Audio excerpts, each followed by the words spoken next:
Alright, welcome back. This is part 4 of our lecture about paleoclimate and what paleoclimate can tell us about climate change. I mean, I just extracted this from a different textbook, but like here is a little more than 1,000 years of global temperature estimates from different sources of information like tree rings, boreholes, the instrumentation record, glaciers, etc. And you can see that we begin, well, especially if you go farther back in time, there's a bit of quite a bit of variability between the different estimates, but as we get closer to the present, they get more and more in agreement. If you take a look across this here, you see that there's a couple of periods where things are different, they're changing. For example, from about maybe 700 to about 1200 AD, we were in something called the medieval warm period. Now, we'll talk about that more in just a little bit right here, but you know, it was a period where global temperatures on average were a bit warmer than they had been before or after. They are approximately the same as the temperatures at the present time in the industrial world, although we have in recent decades even passed the medieval warm period. And of course, another highlight of this kind of reconstruction of the climate of the last 1,000 years or so is the Little Ice Age, which was a short period of below normal temperatures compared to, you know, the warmer periods before and after. Little Ice Age happened in like 1500 to roughly 1800 AD. Both of these cases, by the way, had a lot of regional variability associated with them. The global temperature change associated with either the medieval warm period or the Little Ice Age was relatively small compared to the regional aspects. There were places that were quite a bit warmer than usual during the medieval warm period, and there were places that were quite a bit colder during the Little Ice Age, but the global change wasn't so huge. Just to give you kind of a nice little snippet here from an article that appeared in Science. I just extracted this from the abstract and the first section of the paper here. They said in this article here that the global climate record of the last 1,500 years shows 2 long intervals of anomalous temperatures before the obvious anthropogenic warming of the 20th century. Namely, the warm medieval climate anomaly between about 950 and 1250 AD, and the Little Ice Age between around 1400 and 1700 AD. Okay, so they're using slightly different dates for their cutoffs and so on, but they're the experts. The medieval period is found to display warmth that matches or exceeds that of the past decade in some regions, but which falls well below recent levels globally. This period was marked by a tendency for La Nina. Okay, that's a more regional thing. I'm not going to worry about that sentence right here. The coldest temperatures of the Little Ice Age are observed over the interval from 1400 to 1700 AD, with the greatest cooling over the extratropical northern hemisphere continents. What I want you to highlight here is that this medieval warm period and this Little Ice Age were more regional factors than, I mean, they were more extreme in just a few regions, and they kind of pulls the global average a little bit with them. And both of them, of course, kind of give you a context to the rather extreme warming that we're seeing associated with anthropogenic climate forcing in the present time here. Now, we've seen this particular diagram before that has this reconstruction of global mean temperatures over the last, well, 11,000, 12,000 years or something like that. And we could see the very scary warming in the anthropogenic period of the last 150 years or so and how abrupt that is. And if you look closely, of course, you notice that there's this long period between about 9,000 and 5,000 years before present where temperatures were pretty darn warm globally. Again, this is a global estimate of the temperature. And wow, I mean, actually, we've only in the last decade or so passed this Holocene climate optimum. Holocene is the easier word here. Holocene is just a term that comes to us from geology that refers to the period since about 11,700 years ago, basically since the last ice age was gone, okay, and the remnants of it and so on. Climate optimum might, or climatic optimum, might be a word that you find a little uncomfortable. It's optimum in the sense of like that was a maximum, okay? Obviously, that doesn't necessarily mean that was optimal for any given species or something like that. It's just a term of art that comes to us from climatology. A period where the climate was unusually warm, we sometimes use this word climate optimum. Before the Holocene climatic optimum, we were certainly quite a bit colder. This is actually something I decided not to get too bogged down with this semester. We were coming at that time out of an interesting, fascinating period called the Younger Dryas. The Younger Dryas was a period of a little over 1,000 years where we had a very cold climate, especially in North America and Europe. It was a regional feature, but again, much like the Little Ice Age or something like that, it kind of dragged down global temperatures. And the Younger Dryas did make the global mean temperature fall a few degrees. It was, I'll only do one slide here. It was about a collapse of the thermohaline circulation. I like when students know this word, thermohaline circulation. This is the global conveyor belt circulation in the world's oceans. It's a very slow circulation feature that transports and redistributes heat around the world on the time scale of like hundreds of years. And the global thermohaline circulation broke down for about 1,200 years during a period that came to be known as the Younger Dryas. There's complicated reasons why it's called that. Why the Younger Dryas happened is a matter of active research. It probably had to do with what was happening in the world's oceans as the glaciers of the last glacial maximum retreated. That was a large influx of fresh water that seems to have messed up the thermohaline circulation until that melting period was done. In particular, it appears to be about melting off of the north-central United States. There appears to have been an ice jam blocking meltwater, and so there was a large inland sea forming due to an ice. I told you I wasn't going to talk about the Younger Dryas, but it's fascinating. So there was probably an ice jam that at some point failed, and there was a large influx of fresh water rushing down the St. Lawrence Seaway, and that large influx of fresh cold water disrupted that thermohaline circulation for about 1,000 years and created a climate anomaly where the climate got much colder. It's a fascinating thing. Google it. Read a paper about it. It's fascinating stuff. The Younger Dryas is a good example of a stadial. Stadial is a neat little piece of jargon in paleoclimatology. It refers to just a cooler period. The Younger Dryas would be an example of a stadial. Oh, it was colder, but I mean, we're only talking a little bit colder globally. Regionally, maybe more than that, and not for a particularly long period of time. We're talking on the order of like 1,000 years. Ice ages are going to be much, much larger than that.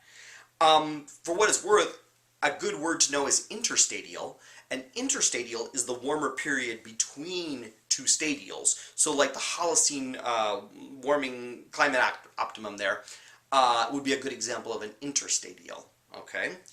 But that makes you then wonder, I mean, I dropped that term ice age there. What the heck is an ice age? Well, if we look at a climate reconstruction for the last 4,000 years or so, 4 million years or so, now this actually is raw data. This is actually the anomalies of oxygen-18 concentrations, not actually reconstructed to mean temperature, but it gives you the same sort of sense that there's been these changes in global mean temperature over the last 4 million years. Each dip of that is an ice age. In fact, just that last little dip you can barely see on the edge of the graph there on the right-hand side, that's the last glacial maximum. That is the ice. When you hear the ice age, that's what people are talking about.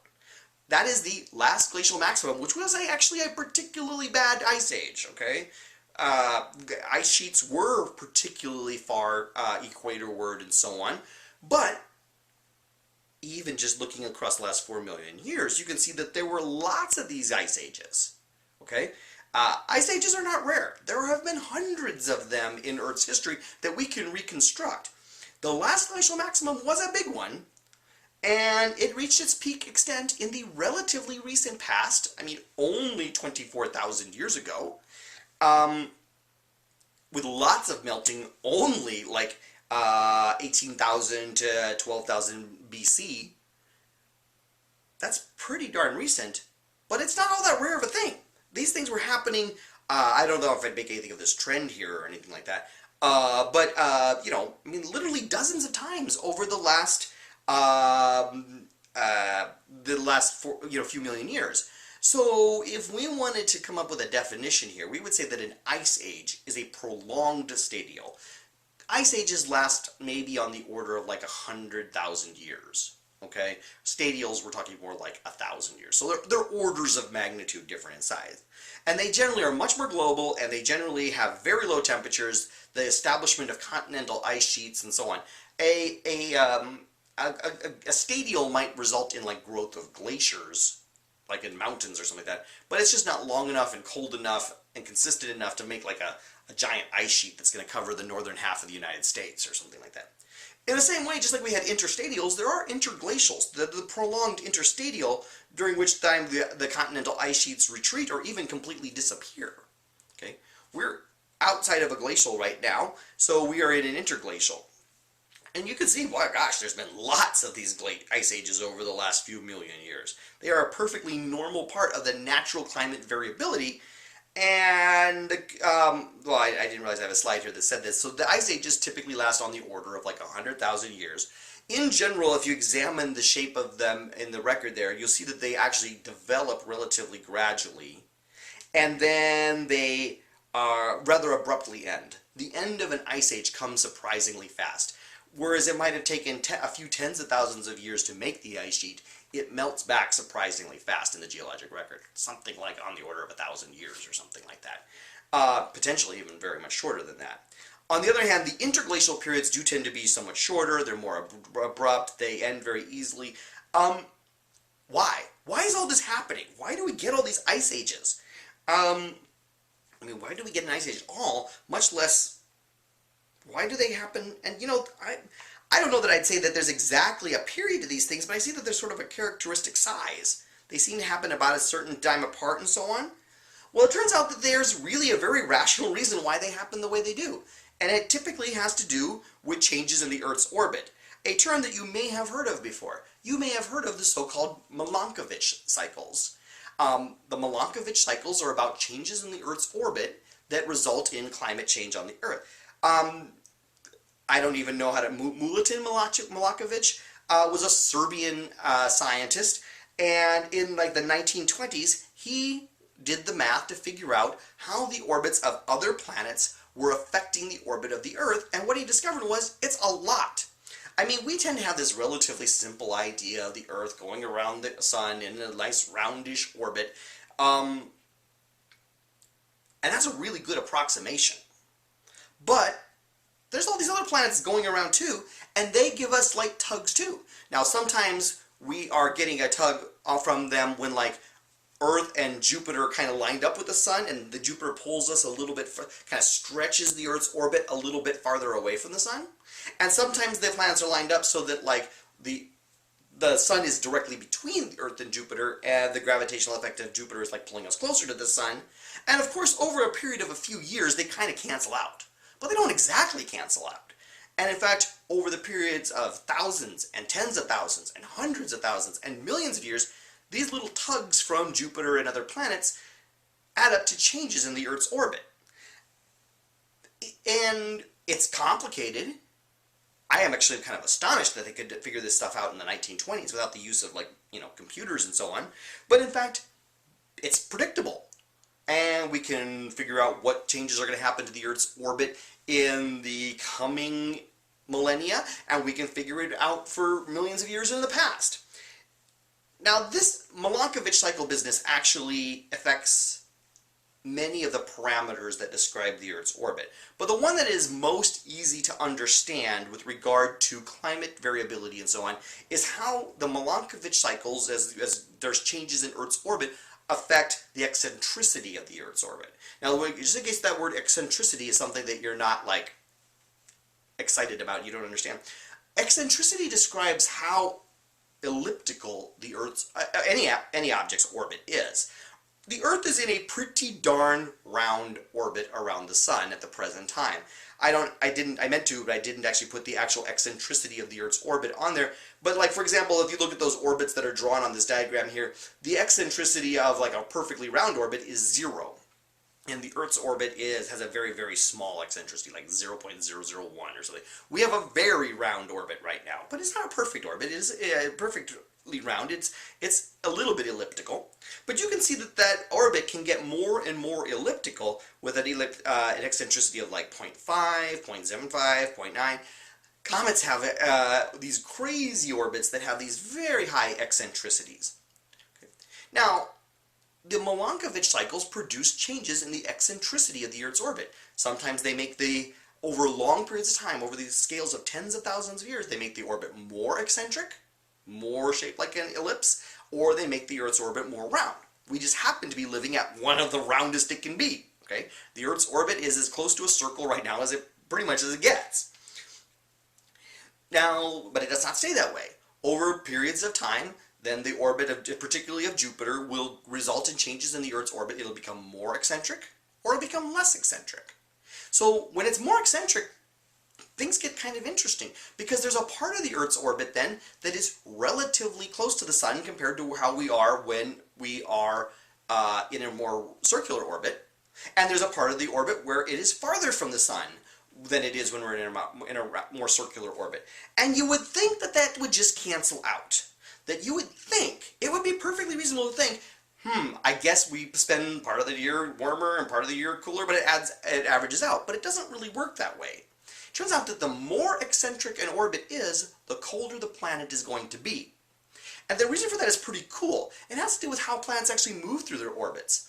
When an orbit is eccentric, the object, like the Earth or whatever, moves relatively fast during the part of the orbit that is closer to the Sun, and the planet moves quite slow during the part of the orbit that is far from the Sun. Maybe you could think about that as being like how comets work, right? Comets are in these very elliptical orbits. They spend, Halley's Comet spends like 75 years way out by like the orbits of Neptune and so on. Very, very cold, very cold, very cold, and then plunges in towards the Sun, and a couple weeks later is heading back out to space. It only spent a couple weeks near the Sun. It doesn't average out to being kind of halfway warm and halfway cold. It's cold, right? And in the same way, if the Earth's orbit is more eccentric, yes, part of the time, during an ice age, part of the time we're actually closer to the Sun. Part of the year we're closer to the Sun than we are now, but part of the year we're farther from the Sun than we are now, and that part that we're closer is short. So, on average, we spend more time in our orbit farther from the Sun when our orbit is more eccentric. And as a consequence, the planet gets colder when the orbit has become more eccentric due to Milankovitch cycles. Now, these Milankovitch cycles have characteristic periods. It's not worth memorizing. They're like 44,000 years, and there's changes in like the tilt of the Earth that are due to other aspects of this interaction, but the eccentricity one is the one that's easiest to think about. So this is why we get these fairly predictable cycles to glaciation.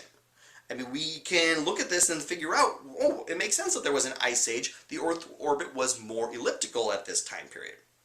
Cool. I love that kind of stuff. All right, before we go on to the fifth and final part of this lecture, let's answer a couple quick questions about what you just heard. The little ice age happened when? A, about 20,000 years ago, B, about 1,000 years ago, C, about 400 years ago, or D, in the winter of 2013. All right, which of those is the little ice age? Make a choice from those four options and get a little feedback before we move on to question 10.